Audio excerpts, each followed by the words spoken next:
Hello everyone, I'm doing a little bit of Boxing Day Far Cry 5 mapping because I got this game actually not as recently as it might seem. I did get it a while ago, but it required me to reinstall Windows because I was running Linux and this game doesn't run on Linux, so I had to find a new hard drive and get Windows working, which was a lot more effort than I thought it was going to be, but here we are. I wanted to try this out, which is the Far Cry 5 editor.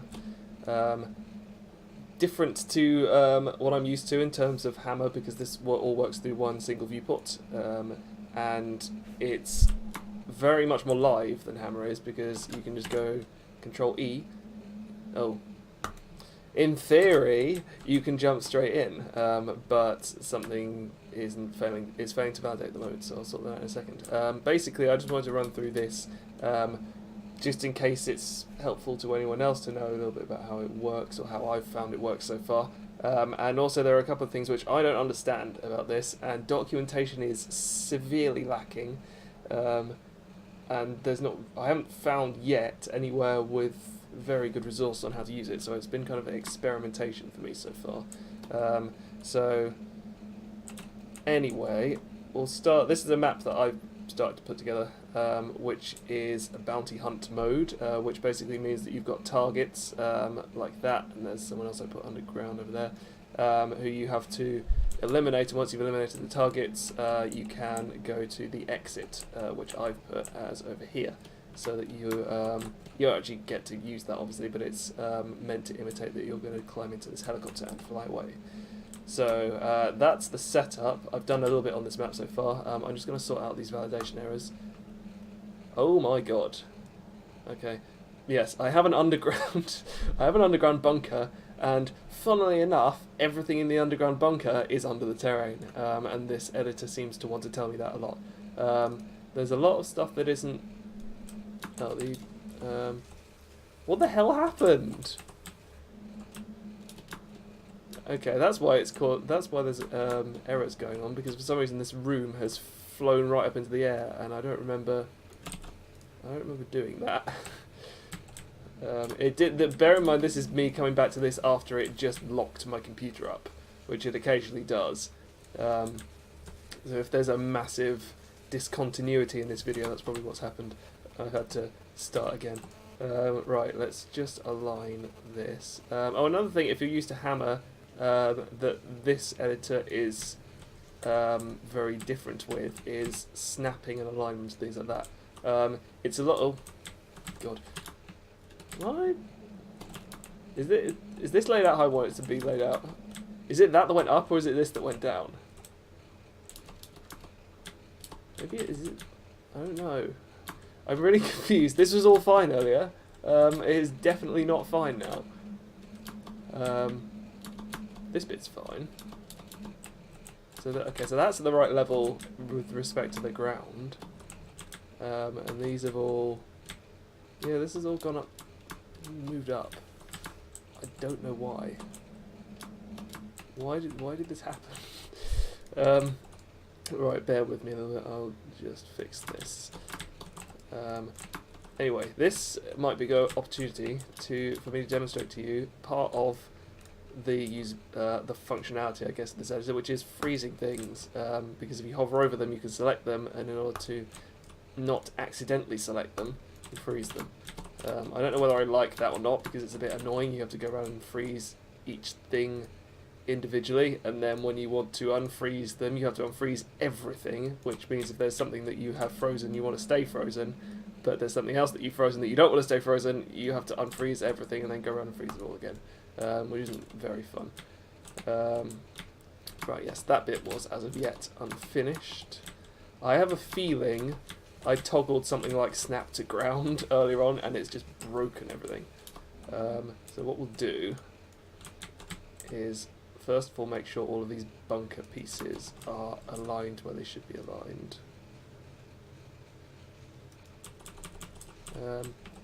Yeah, another thing that I find slightly irritating is it's very difficult to... I could use snapping, I suppose, but like, if you want to align something, you want to go up close, you've got to also make sure that this is in view, because if it's not in view, you can't move it. So I'll freeze that, and then I'll bring Tell you what, I'll multi-select everything that's in this room, including that, including this dude. Was there a control zone? I think I switched the visibility of the control zones off. Yes, there was a control zone. So this is the area that these NPCs will be able to patrol. Select these as well, and the big cabinets, and the shelf with a torch on it. For some reason I can't select the... Why can't I select the torch? There we go. Yeah, slightly janky. Right, okay. Still, half of this, everything in this room is still broken. Okay, I'll align the generator to the floor. Then, oh my god. Yeah, it must have been, I think I did toggle snapping to terrain, and it's just screwed with everything. Alright, I guess I'll be doing this one by one.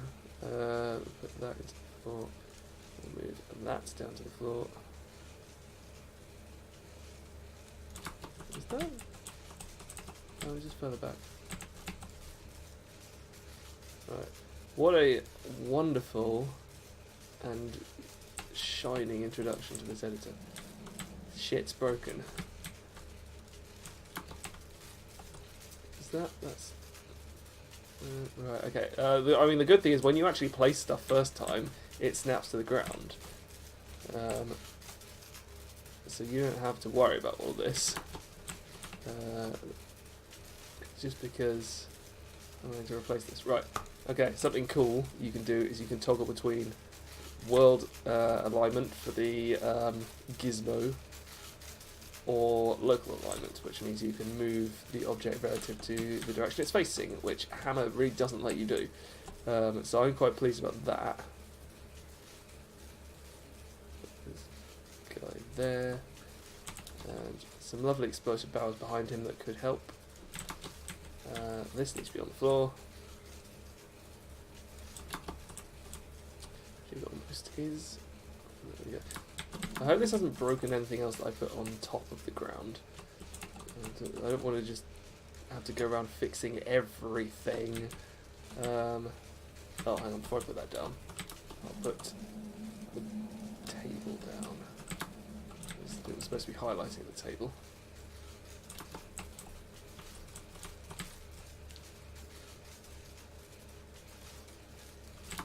There we go. And then we can move these.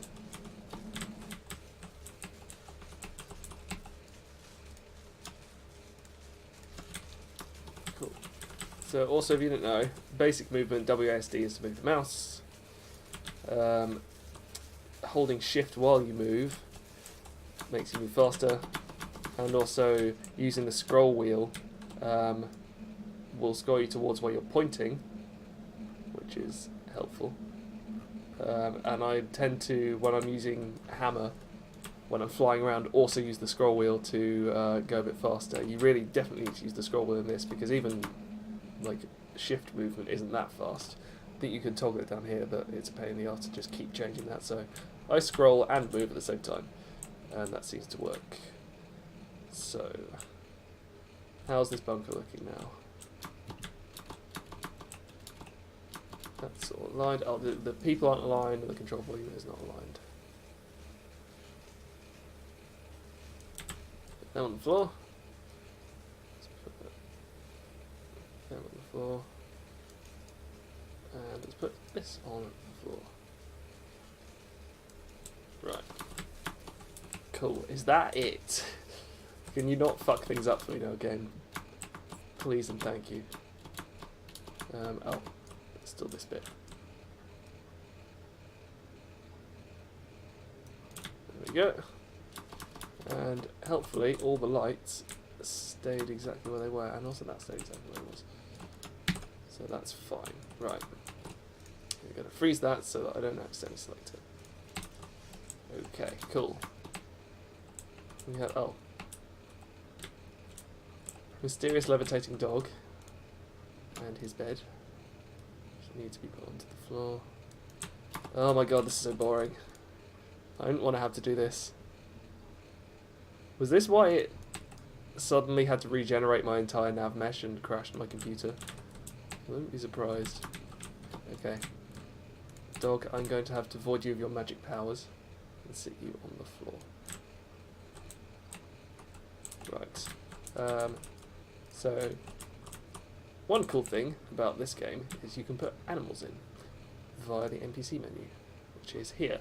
And you can put in animation points, so that's an animation point for dog lie down. That's an animation point for dog sniff air. I might move the dog actually, because he seems to just want to go to his bed all the time and then he never moves because he always lies down. One other thing you can do, you've got rotate here, which will rotate things. You can also, while you're in the movement mode, hold control and it does the same thing. So that's helpful to know. I think that is my bunker sorted. Okay. First weird thing that I haven't worked out yet is you drop in here. Oh, bloody hell. What now? Object not clear. Which object? That object. And it's slightly in the table. Are you alright now? Okay, there's a lot of warnings about this stuff being underground, but I don't care because it's supposed to be underground. Right. As I was saying, we can control E. We can drop in. Bounty hunt. Hey dear. And then if we press E to interact, as helpfully tells us, we can open this. Now in the game, there are ladders, which let you crawl down to there, and that's fine. You can get ladders in the editor, which I'll show you. If we go to, let's save this first. If we go to Object Add Mode and Gameplay, Climbing Navigation Ladders. Now from memory, this was 26 steps, 28 steps, 26 steps. Right, so here we go. Then we've got a ladder. We've got this big green volume. Okay, I actually have to have it selected. So the green volume is where you climb. The green panel up there is where you get off, so you kind of climb up and across that way. And then there's a green panel down here, which is where you get on at the bottom. Now that's fine. The confusing thing for me is that the hatch of this obviously starts closed. I don't know of any way to change which way round it starts. There's no preferences for this object. It just exists. So that has to start closed. So then when you put a ladder in down here, let me find which one it was now. Industrial, 26 steps. Right. Let's rotate.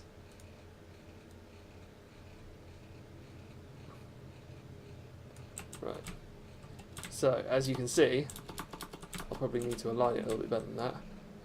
But the red climbing area for the ladder intersects with the hatch because the hatch is closed. So the game thinks that this ladder is invalid, or at least the editor thinks this ladder is invalid. You can climb it, as I will demonstrate. I just want to make sure it's more or less aligned within the centre of this. That's fine. Okay, it also pokes out slightly, which is a bit annoying. Is it on the ground? Yeah, it's on the ground. Okay, so the only requirement for this is that you open the hatch before you climb the ladder, but given you start on the actual snow level before you go in, you have to open the hatch, so that's no problem. So, yeah, so I can climb down this, and it's fine. The game throws a warning in the validation, and also this ladder is bright green. I don't know why. What the fuck? Was that the deer? Did the deer fall down the hole? I think the deer fell down the hole. I can't see it anymore. Yeah. Hello. Bet you didn't know this was here. Okay. Yes. So this like has some green glowing mask on it, and it looks really, really, really weird. I think it's to do with the game highlighting it as red or green, depending on whether you can get to the climbable areas. but it just looks strange. And I'm not sure, if you're not supposed to do it this way, how are you supposed to do it? Because there's no game files for me to check out like there would be with the source engine. I can't just go and open up a Left 4 Dead file or a Half-Life file or a Team Fortress file and see how Valve did it. You just got to try and find out for yourself. Like I said, the documentation in this game is very lacking indeed. So, I mean, I guess that's the best I could do. I'll just leave this weird green glowing ladder there because I can't do anything else. And also, everything's getting lit up red. Why? There's a light down there. It's lighting up all my bushes, and it looks weird. I set it to adhere to shadows, and it doesn't seem to be doing that. But there we go. This is Explore mode. If anyone knows how to fix that other thing, please let me know.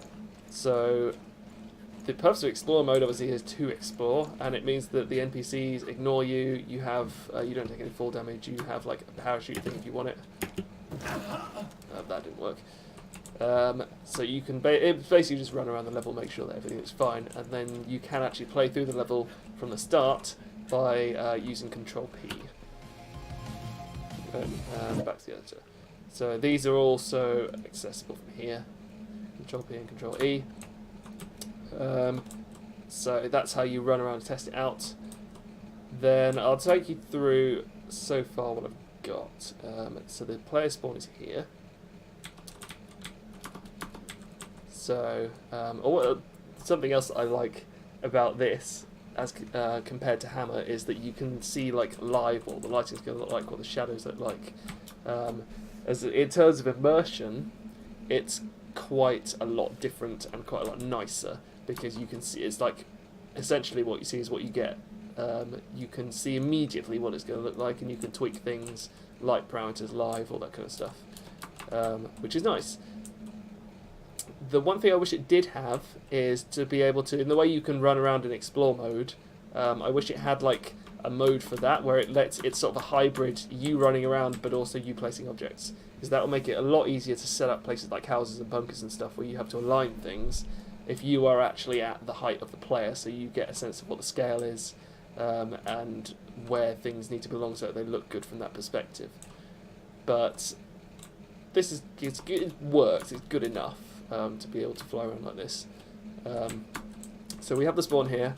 The kind of story that's supposed to be in this map is that you've crashed in an aeroplane and you've gone to like hide out in this bunker, and then you've got to find your way to the escape point. So we've got this, which is kind of like an introductory thing, and also to try and lure you in the right direction. There are map boundaries which you can explicitly set, which I've done a little bit. But it just means that when you get to that point, it goes out of bounds. Please go back before you respawn.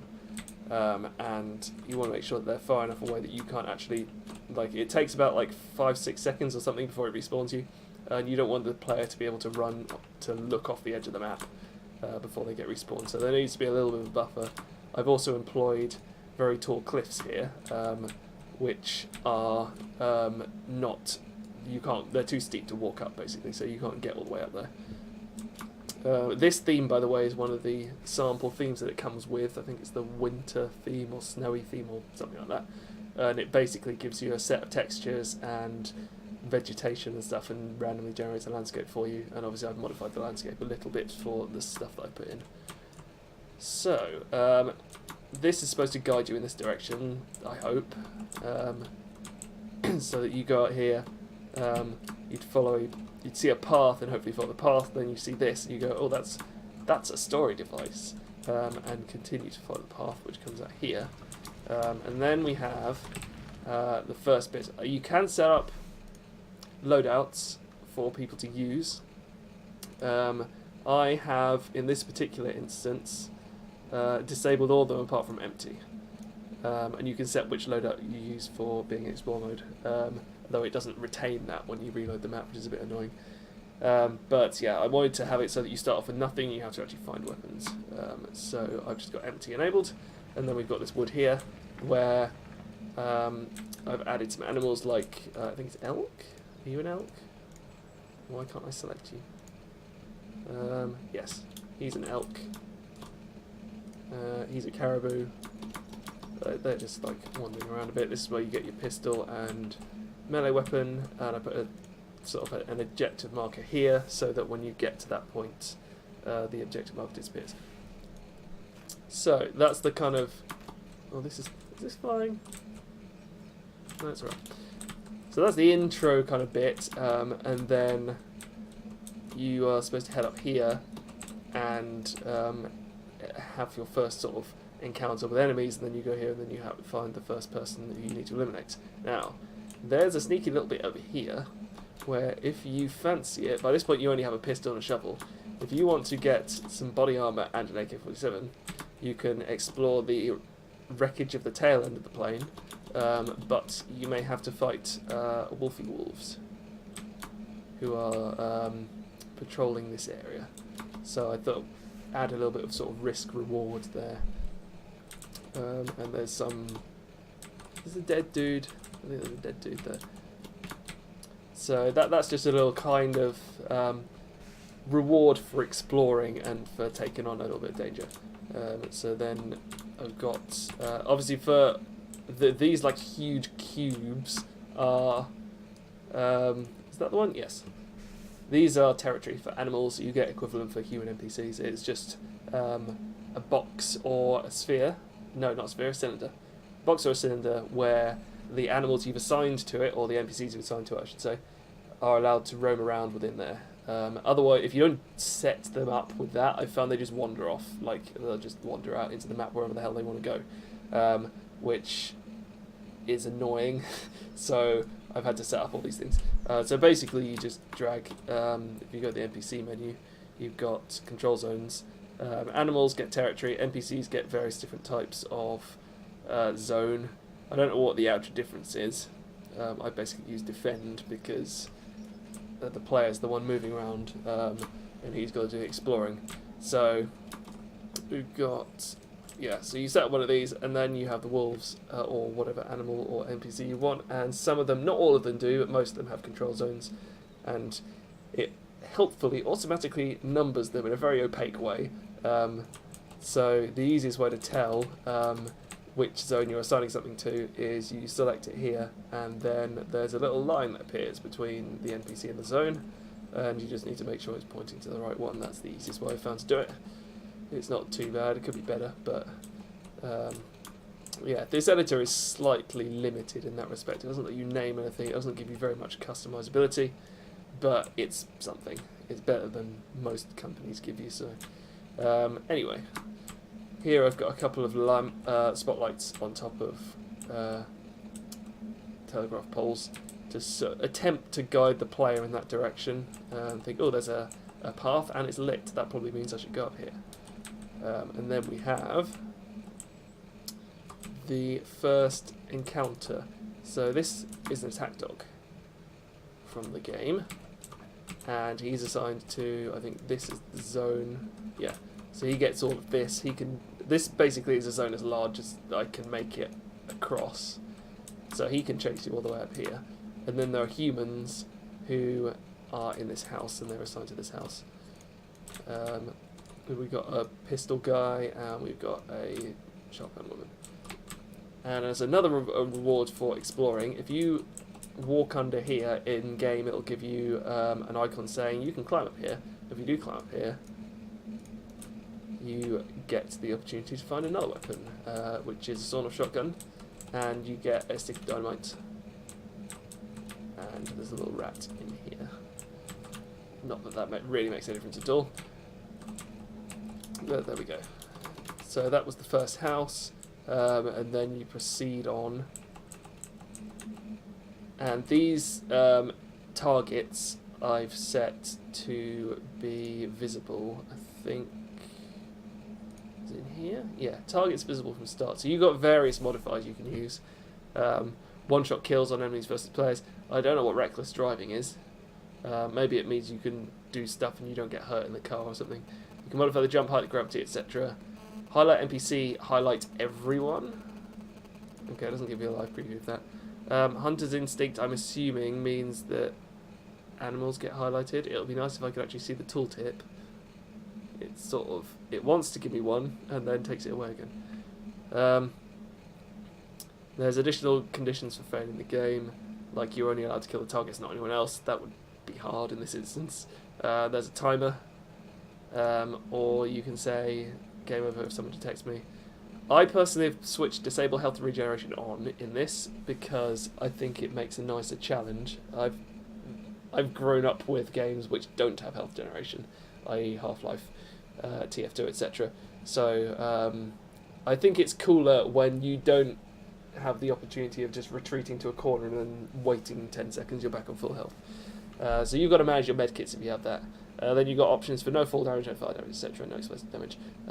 You can make the player invincible, you can give them infinite ammo, unlimited underwater breathing, and also you can put in friendlies, so you can set whether you have friendly fire or not. So there's various modifiers. I think they're specific to each mode, and this is the bounty hunter mode, though I think that was slightly different. This started off as a journey, which is where you start from one place, you have to get to the end, basically, but I thought this map was a bit too open for that, so I wanted to put objectives in inverted commas, who are the targets, which basically you assign by going to this menu and then clicking on an AI, and then it adds it to the target menu, and that's that, basically. So we continue through here, and we've got more NPCs with another patrol area. I'm going to work on this bit next, I think. So I'll demo a little bit about how it all works. And also you have things like kill, well, in this case a hurt volume. You can also have kill volumes. I just made that like icy water that chips away at your health if you fall in. And Sniper Woman on top of this radio tower. And if you go up there, you get a shit ton of ammo and you get to steal a sniper. So, right, let's do a bit of development on this area here. And what I'm going to do first is take out some of the vegetation because I mean, a lot of this was put in when the map was generated, but I want to actually put in some buildings and stuff, and I want to be able to partly see what I'm doing and also to craft the vegetation around what I'm placing instead of having it there. Right, so I'm going to switch off control volumes because they get annoying. And then I'm going to have a look, I guess, at some objects. I don't know whether to put in some houses or some military stuff. I'm planning to have a military base over there, so maybe I'll add a few more houses in here. There's this, which I'm treating as like a lookout tower. So let's add some residential houses, I suppose. So, object menu. Then you can choose what objects you want. I'm going to go for, I don't know what all the different ones are, but you've got some Assassin's Creed stuff in here apparently. I've never actually played that. There's various temple-y stuff. You can also search here, but I prefer to, at this point, look at the categories and see what we have. There's mining and stuff. Okay. Let's start with Far Cry 5. So, structures, residential houses. Now, most of these, as far as I know, don't let you actually into the house unless it's a specific like house with space inside it. I'm temporarily going to freeze this so that we can actually see what's going on. Oh, I recognise this. This is one of the ranch houses. So this one actually does let you inside. It's also bloody huge.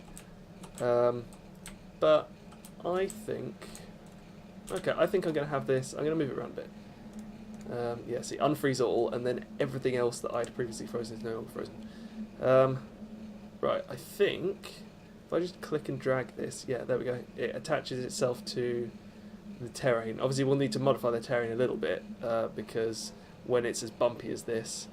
It's, I think, where the origin snaps to, so obviously the snow will look like it's coming to the house. We'll need to fix that.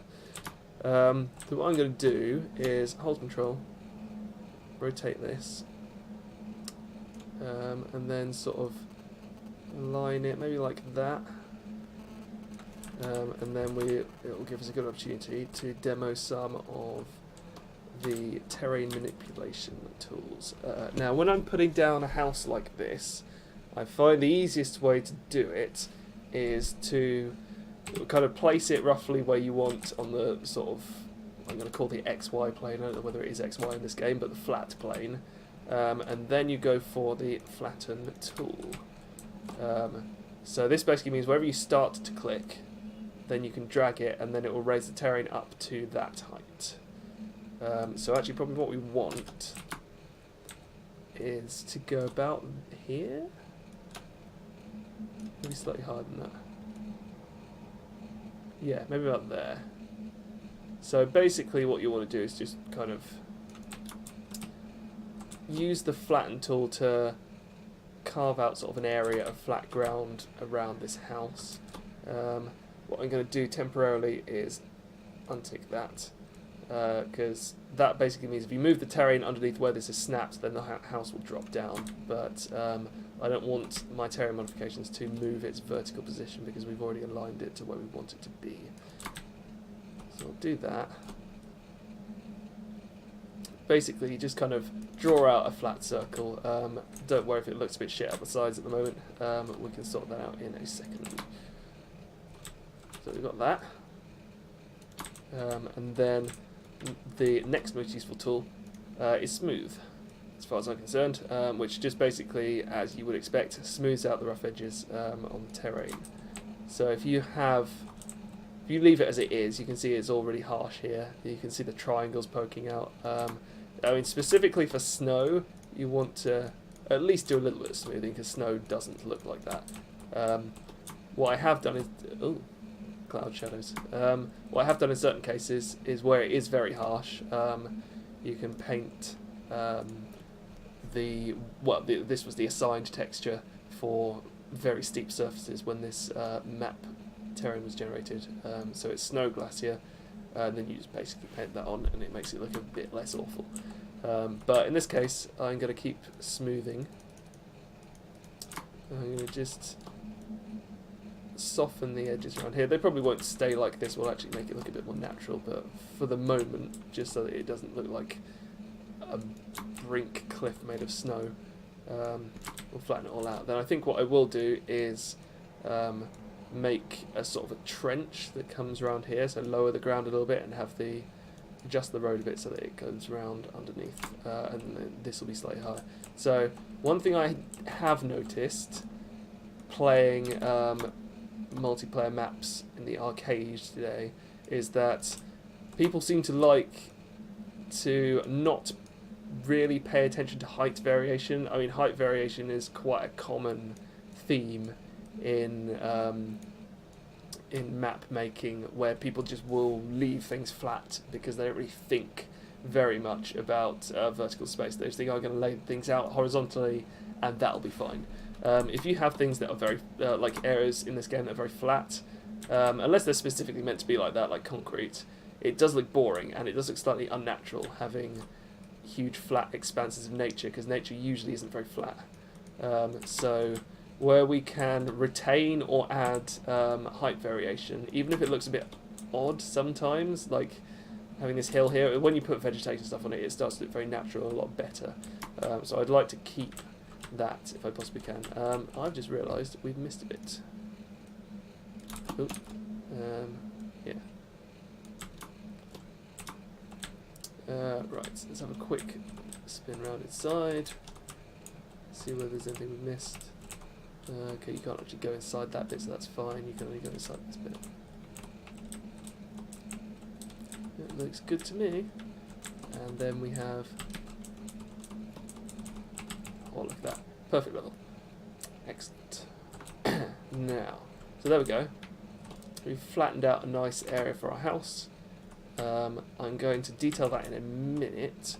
What I will do currently is that trench we've been talking about. So actually what you can do, if you hold shift and move the mouse left and right, it'll change the brush size, and you can swap to a square brush if you want. One thing as well for the bump mode that's interesting is you can tick grab mode, and then you basically can pull the specific area up and down, which is a little bit like if you're used to displacements in the Source engine. I think you hold shift. I think it's been a while since I've actually done that, and then you can move individual displacement vertices by moving your mouse like this. So it's pretty much the same thing. So what I'm going to do is use that to this. Oh yeah, we've actually hit the bottom map here. The terrain is quite low already, so... Ooh, that was the wrong one. So it shouldn't need to have too much done to it. Basically, we'll just do this. It looks a bit lumpy. For God's sake, don't leave it looking like this, because it looks and plays like shit. It's horrible to run over. Use the smooth tool, but don't worry if it looks awful while you're getting it done. Just smooth it out at the end. Right, so that's where I want my road to go. Then I'll smooth it out using this.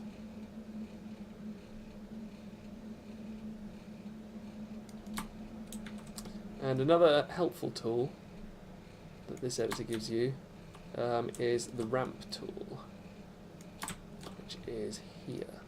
So basically what this does is you can give it a starting point and an ending point, and then it will draw a flat ramp in between, which looks a lot more obvious when you do it on hills.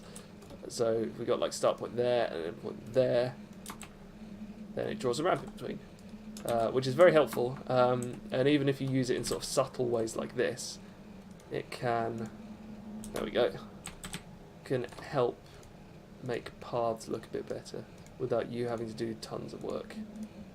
Right, so that looks alright. I'll just give this a little bit of a smooth, just so it doesn't look quite as harsh. Okay, but I don't want it to be too smooth because I want it to look a bit chiseled out of the snow. That's alright. I think I'm going to leave this bit in because you don't get massively harsh shadows on, but you still get a bit of the relief. Right, okay. And then I'll adjust the road. So the road tool is here. These are the different roads you've put in. For me, it's all snow tracks at this point, obviously. And then you've got move, draw, which just means you can draw road points in and it'll connect them like this. Add points to an existing road and remove them. And, oh, you can set the road width. I hadn't even realised. Okay. Oh. Okay, apparently it doesn't let you undo setting the road width. Right, let's drag this in here. I'm going to add an extra one in on there. There we go. And helpfully, if you have vegetation and you draw a road through it, the road will hide any vegetation that it goes over, basically. So you can draw it through a forest and it'll just cut through the trees, which is quite nice. One thing I will do is just move this a little bit further. And there we have our lovely path.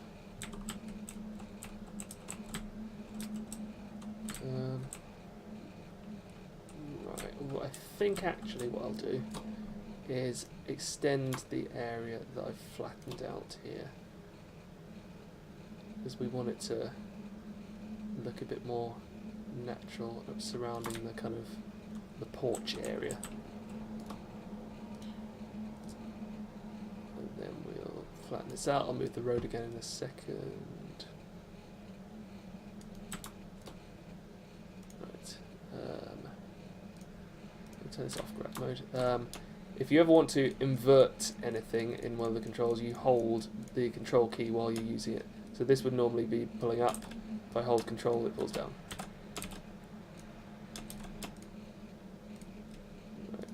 Smooth this out again.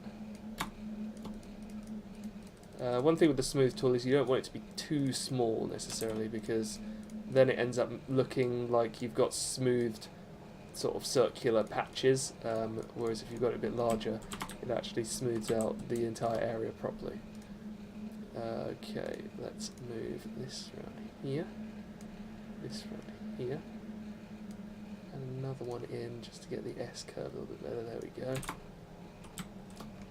And this one there, this one a bit more.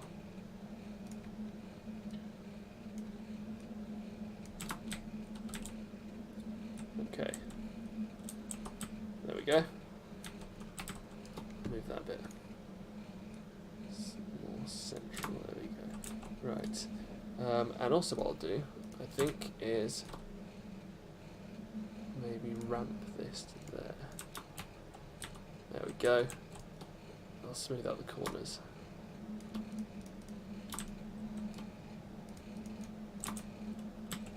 Wonderful.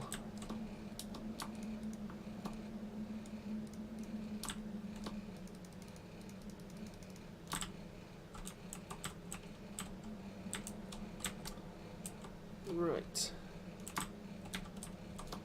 I'm going to see if there are any wooden stairs I could sort of embed into the floor there, because that might be cool. He's got a lot of these weird things as well. Sort of, I guess they're dev stairs. I don't know whether you ever want to use them for anything in an actual game, because they'd look a bit out of place. Unless you're making like the equivalent of a Counter-Strike Orange map. Wooden stairs. How about that? That could work. Put it there, and then embed it into the floor.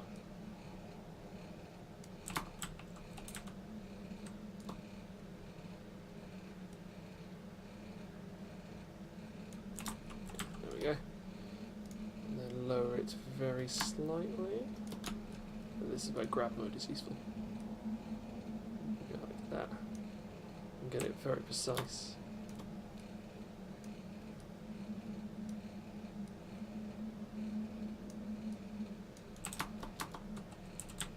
Maybe bring it up slightly on this side.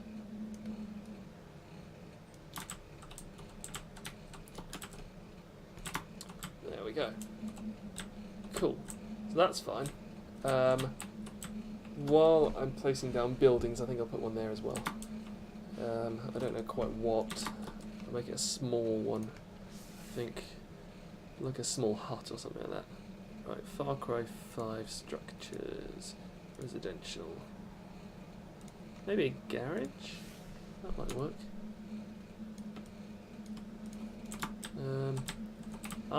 Actually I like that.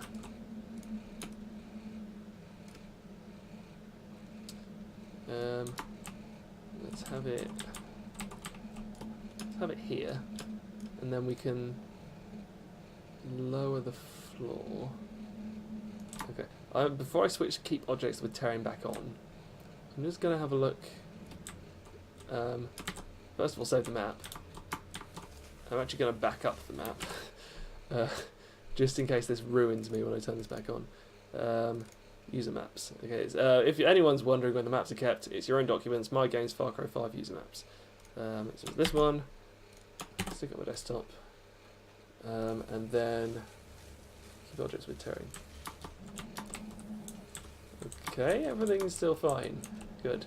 I must have just maybe it's user error in that case. Whatever happened before. Right. I want to flatten. I want to flatten it about this height. There we go. And if you keep objects with terrain, then this little garage falls down when we flatten the ground around it, which is exactly what I wanted. Now I'll just make it a little bit wider.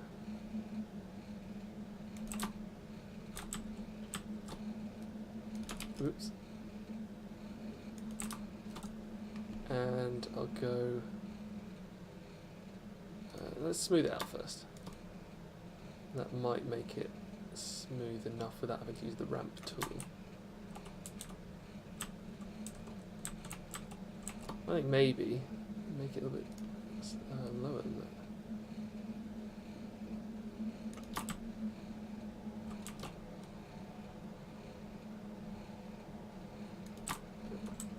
Yeah, see how harsh this is starting to look now and triangular. And the textures stretch down the vertical walls, all that kind of stuff.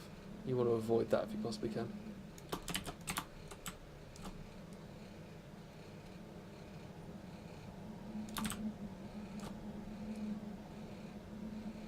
Right, I'll smooth that out again in a second. Smooth this bit first. Starting to come up more than I wanted it to.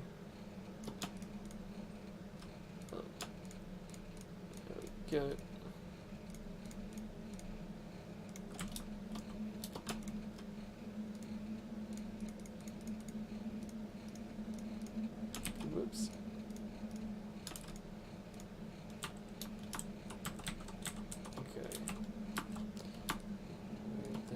bit smaller. Get these edges here. And then I'll smooth out that enormously harsh bank of snow.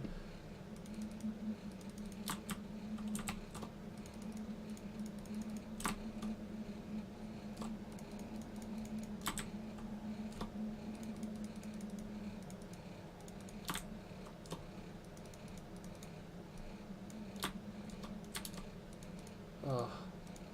The cloud shadows are cool and all, but they make it very difficult to see what you're doing. Thank you. Battle enough with sunlight coming from a bedroom window. Don't need lighting changes in this as well.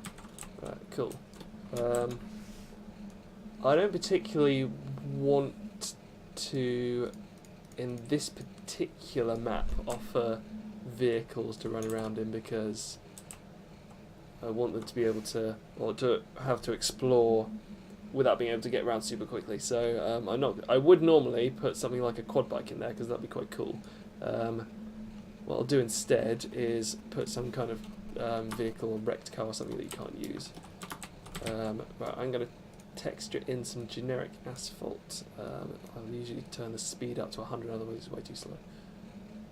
Or, well, rather 1 than 100, but paint it in. Very similar to just something like MS Paint. You just paint in what looks good, where your artistic prowess comes in.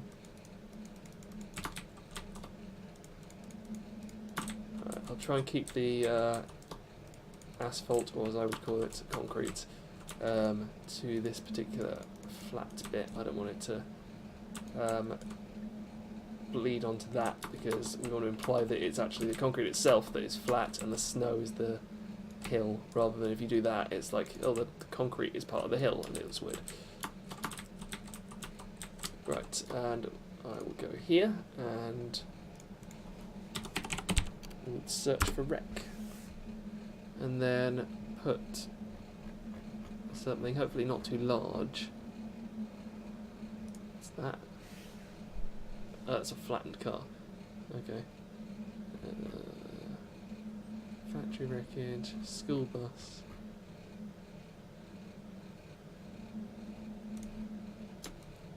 Okay, that would be cool to put against a wall, I suppose. Just found it by chance. This is how a lot of this seems to work. Okay. One other annoying thing about this is that it doesn't remember what you had in the search box. Okay, I'm going to have this one.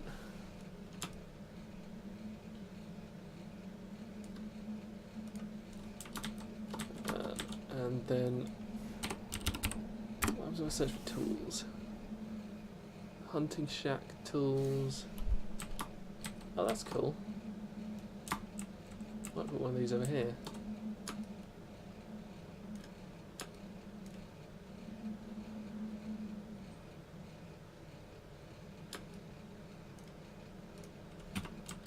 Does that work alright? I think that works alright. Let's move this a little bit. Okay. And I'll also tweak these roads. Or paths, I should say. There we go. Remove that tree for me.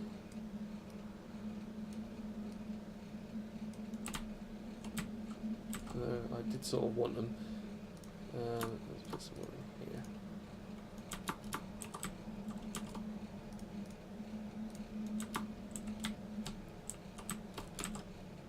Cool. So that, now that I found that by chance, just keep it here because it looks cool. What I was actually looking for was some sort of mechanic tools to go in here. Table toolbox. That could work.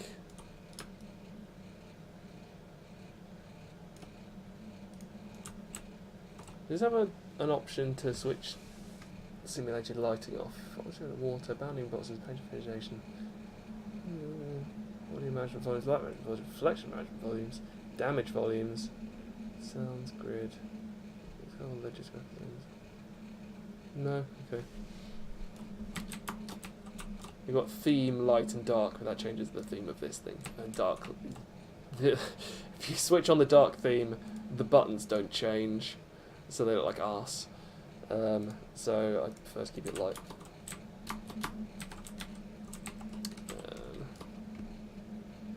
Tool cabinet. I have a toolbox large. Keep close to the car.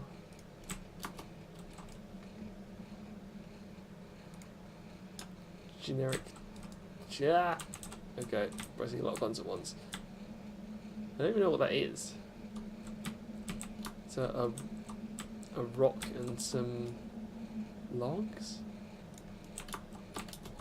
Let's put a metal workbench in here.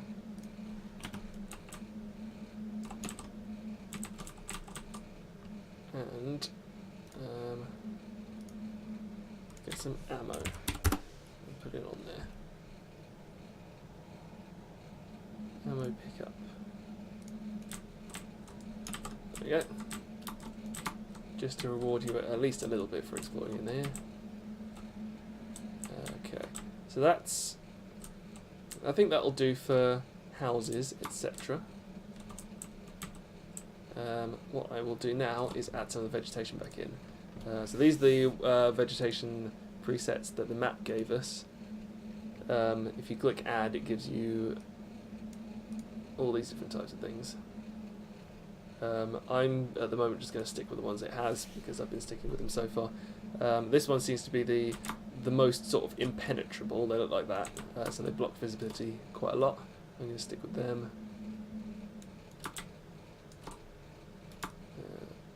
Schedule a couple in here, and basically I'm going to try and use them to help define the playable space. So you add them in around here. Add them in around here. Actually, I want to leave a little bit of a gap there because you need to have a sort of imply there's a way to get up there. I'm going to add something around here to make it more obvious that you're not supposed to go up there. We have map boundaries there anyway. But I mean, this just helps a bit. I don't want to put them everywhere. You don't want just like solid trees. You want bits and pieces for light to bleed through and all that kind of stuff. But that is already starting to look quite a lot better. I'm going to add some here as well. And then put in 1 or 2 around the house. And I'm also going to switch over to this one, which has got sort of shorter trees and bushes.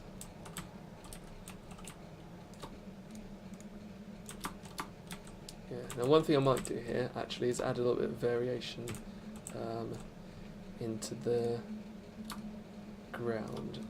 Noise you can use, which just sort of very gentle noise, so that it's not all 100% flat. And it looks like snow's been piling up in certain areas. And that to me makes it look a bit nicer. What it might also be worth doing is smoothing just a little, because even though it might not look all that bad when you're looking at it in the editor, when you actually run through this, you notice bits that are even a little bit rough on the ground because they push you up and down.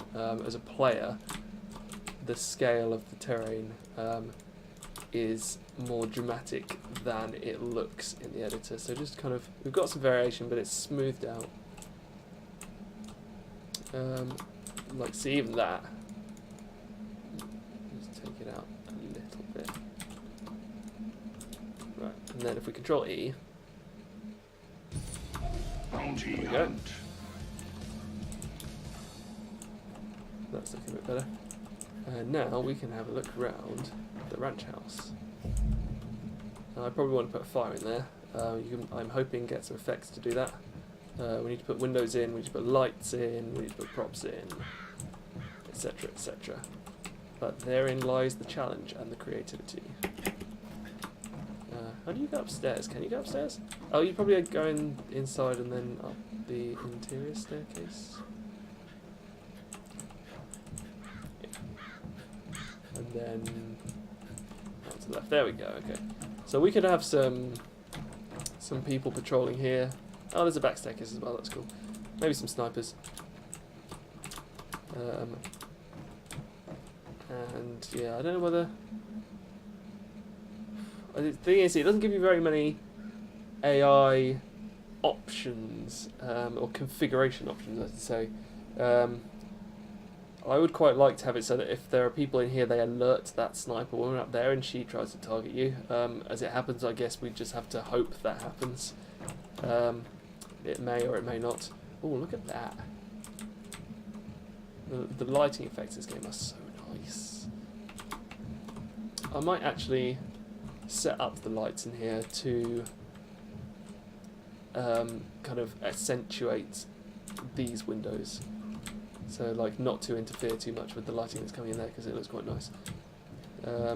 Right, I think lights first of all, so that we can see what we're doing, because everything is really dark otherwise, and then we'll put in some furnishings.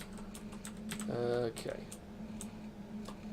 now lights in this editor I find slightly annoying, because first of all you've got to find a model that looks half decent. I don't know the light models very well in this game. Okay, first things first, freeze that, because that's going to get super annoying. Search again. Oh, hello. This light actually has a dynamic light attached to it, I didn't know that. Usually they don't. So basically I'm going to put this down and just look at what it looks like, and then we can make a decision as to whether we want it. Oh, also this, sometimes it just freezes up. That I think is largely down to the fact that I've had to install Windows on a magnetic spinning Rust hard drive, as they say, because I didn't want to split my Linux SSD in half just for the sake of this game. So if that happens, I apologise, and if it crashes me out, I apologise even more profusely. So, okay, these, I can see these working, they're alright. Oh, where the hell? I thought this was supposed to, okay, there we go. The snapping is slightly janky. Okay, move that to maybe there. It's kind of, there's no real, unless you've specifically snapped everything to the grid, there's no real kind of aligning everything. You just got to kind of align it manually, which I'm not very used to doing because I'm used to hammer. Okay, so it just basically gives you the opportunity to set whether you want shadows or not. Bear in mind, if you use shadows, it makes the light more expensive. I don't know quite how much more expensive. There is a budget panel here. I haven't got very much in terms of lights and VFX. I've got loads under memory, and it doesn't help that I actually don't know what that is. Because if I run out of memory, I don't know what I'm supposed to do to reduce that. But is it just number of objects? Because it shot up to like 2/3 quite quickly. I don't actually know. Oh, if you hold shift and drag, you can clone, which is always useful. I'll move this over to here, turn it around.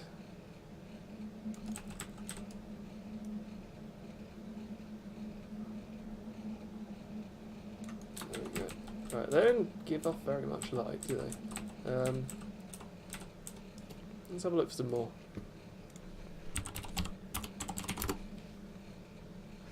Bridge train lights, giant footlights, which obviously won't really be what we want. Metal chair with a torch on it. Construction light. See, most of these things actually don't cast any light. Even the things that say lit don't cast any light. You have to put lights in manually. Oh, hello. That's a bit too non-posh for this place. Lighting attachments. Got all these random crazy things, I'm assuming which come from part of the game I haven't played yet. Ooh. That's cool. Oh, Jesus. Not quite what we want. Light oh, what's this? Light decorations lit. Ah. Little fairy lights. Okay, I'll pass on those as nice as they do look. Light dock. See, that's all these things it says that are lit don't actually cast any light, they just have sprites on them. Light gas unlit. Light gas lit. Okay, let's put in something where we actually have to place the light ourselves, which is what I'm used to having to do in this game. So we put that and align it properly. There we go. Okay. Well, it's on, but I can't see it casting any light. So then we actually have to find the... Well, one of two things. First one is the Omni Lights. This is like the source generic light, which is cast light in all directions, which I think is going to be the best thing for here. The other one, obviously, is the Spotlight, and that is more suitable, I guess, for other lights. But I want this to actually cast a bit more light. I think I'm going to turn the shadows off just for the sake of lighting more of the house. Bear in mind, if you do turn shadows off, you get light bleeding like this. Turn them on, you don't. But I don't think it looks too bad. I'm just going to basically move it around a little bit. And then the other annoying thing about placing lights is that when you want to change the colour, you actually have to type in red, green and blue values without any semblance of knowing what they do or what they look like. It obviously updates the live preview for the light, but you know what? No, because look how harsh that is. It's awful. Maybe I'll just change the actual light itself. There must be a better one. So yeah, basically, if you want to change the colour of the light, you've got to know what values you want to put in before you put them in. So what I tend to do is open up paint.net, choose a colour from paint.net, and then find out what its RGB value is and just write them in. That seems to work well enough, because otherwise it's really awkward. I don't know why they didn't... Like, this is all made with Microsoft stuff. You could just use a colour picker, but apparently they didn't. Neon. It certainly looks quite bright.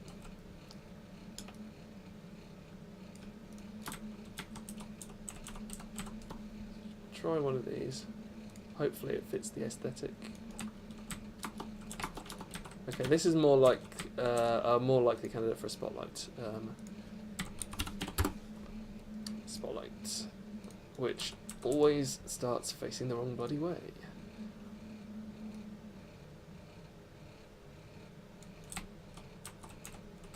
Right. Move this down a bit. Oh.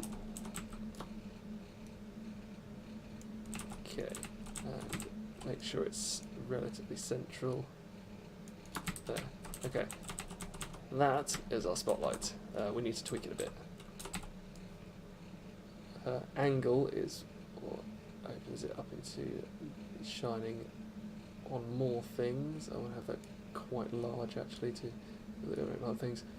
Intensity starts out looking super duper bright, but because this game has HDR, your in-game eyes adjust to it and it just makes other things look darker in comparison. So I might want to turn this up quite a lot to have it have a sort of a contrast with what's outside. Also, that looks really cool. It looks a bit better having shadows with spotlights because they don't shine everywhere, so you don't get weird shadows bouncing off the roof and all that stuff. So, and then if you don't do that, it just bleeds straight through. But just beware that if you have them with shadows, they're going to be more costly. And radius is how much of the angle the actual light penetrates through. I'll put it up to about there, so then it just about reaches the fireplace, and then we can add a light in for the actual fire. And what I will do, I think, is there's a slight green tint to the light. You can see the sort of the sprites around there are slightly green tinged. So what I'm going to do is open up Paint.net, wait for my hard drive to chug back to life, which I promise it will do eventually.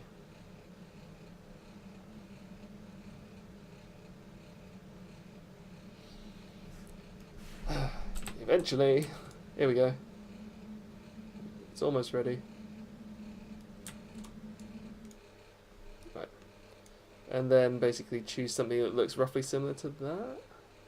You don't want to add too much colour. Maybe up there. And then when you actually put it in game, it's quite noticeable. So 234, 255, 249. 234, 255, 249. Okay, I say quite noticeable. Maybe take the intensity down slightly.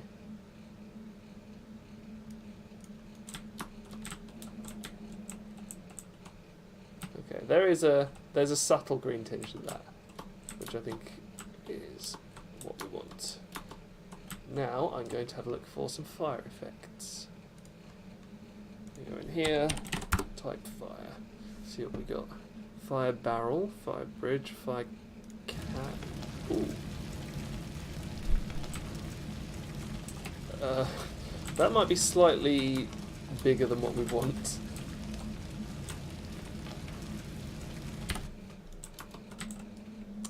Let's have a look. Fire barrel, maybe the barrel fire, or small campfire. Yeah, that's too small. A car fire. I wish they'd stop blowing that way. Fire camp medium. Oh, that's alright. I like that one. I think it's because I've got wind switched on, and it affects what's in this house. And then we will add an Omni Light. Not that one, here. Some fires have lights, but again, some don't. I don't know why or who made what decision either way, but we need some light for this. Now that looks cool. Let's open this up again and go for something quite orange, but bright orange. About there. 255, 163, 102. 163, 102. There we go. That looks lovely. I'm quite cold in this room, and that's making me feel like I should be warmer.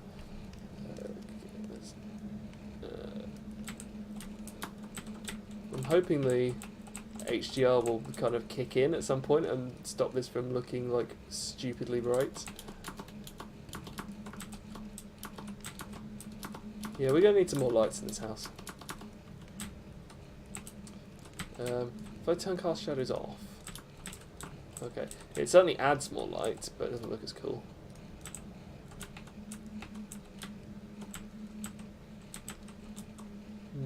I don't like the way that the fire clashes with this. I think we need something that's more tungsten. Maybe if I change this to make it look more orange without actually changing the sprites. Does that look any good? 255, 246, 232. 246, 232.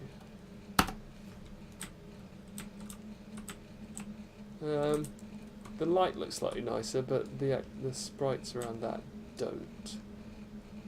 I think. Okay, let's swap this light out for the third time. Such is the creative process. Maybe it is better to put an Omni in here and just give it less of a light distance. Look how cool that looks, though. It's so cool.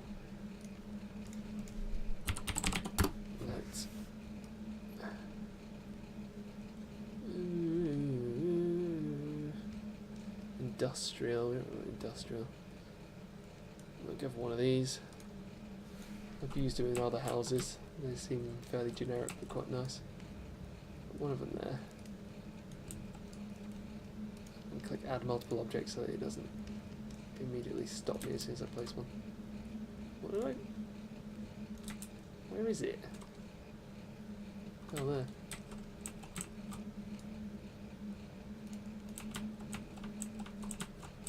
Why is it... I don't understand this. The editor's weird.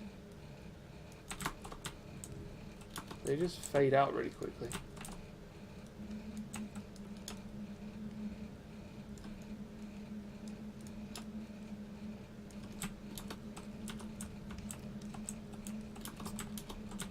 Weird, right.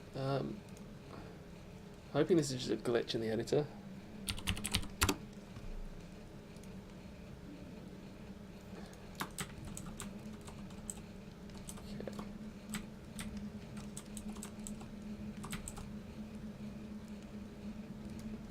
Select this, change the colour 2552462232. Ah, much better. And then I'm going to clone it, holding shift, put it under there. That looks quite nice. I might even make them slightly more orange, to be honest.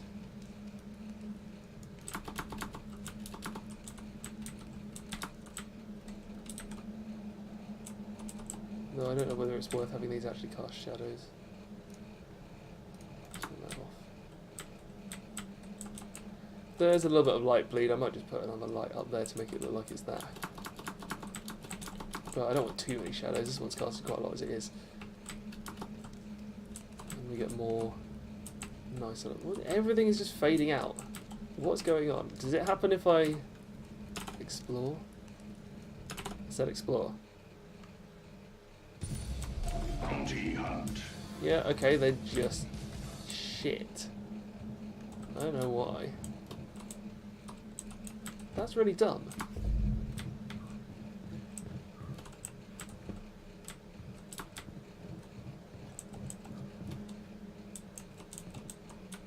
Why on earth?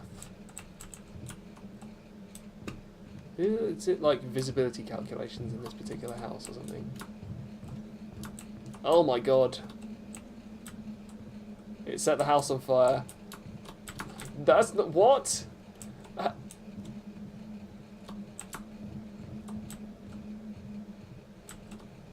And now it's not on fire anymore. What? What's the point in having a fire effect if it sets the environment on fire? Oops, someone's setting off New Year's fireworks already. It's only the 26th. Okay. I genuinely don't know what's going on with that. Definitely need more lights though. Okay, cool. Well anyway, that's a bit of a demo of how we start putting stuff together. The next stage will be to furnish this house. I'm going to go and close my window because it's really getting cold in this room, and have a bit of a break, and then I'll probably start putting stuff in here.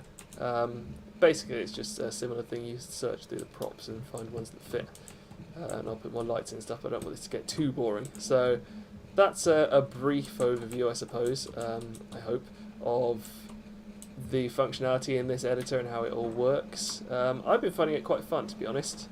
I'm used to Hammer, and I like some things about Hammer. I don't like other things about Hammer, mainly the fact that it's really clunky and crashes quite a lot, although this one seems to also crash, and it's crashed at least once today. But it's enjoyable, and I quite like what Far Cry's trying to do with the online map system. I mean, anything that lets you make custom maps for a game is good in my book, and they've tried to promote the sort of idea of getting community-generated content and making the maps quite accessible in multiplayer and getting people to actually rate. They've got a special place in the arcade mode where you can specifically go through and play maps that need more ratings so that they can try and filter the good ones up to the top. So I appreciate what they're trying to do. I mean, it is Ubisoft, so they have trimmed everything down quite a lot. You don't get as much flexibility as you do with the Source engine. But it's quite I would say user-friendly. The fuck? That might be what's screwing things up. Because all of a sudden there's a massive bloody cliff in the way. How did that get there? Okay, 1 second.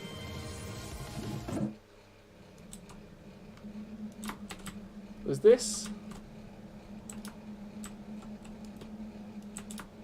Is this something I cloned? Is this something I accidentally placed? I bet that'll fix the lighting issues. And the things disappearing issues. Yeah, see, it's fine now. Okay, right. Screw you, game.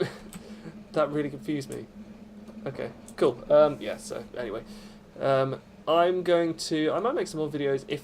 I don't know whether OBS actually works very well with Far Cry on this computer, but if I can, I might go through and just check out some of the new maps and make some videos about them, because I'm quite enjoying this game. It's making my Christmas rather interesting. So it's been good fun so far. I may make some more videos, but until then, I will see you guys later.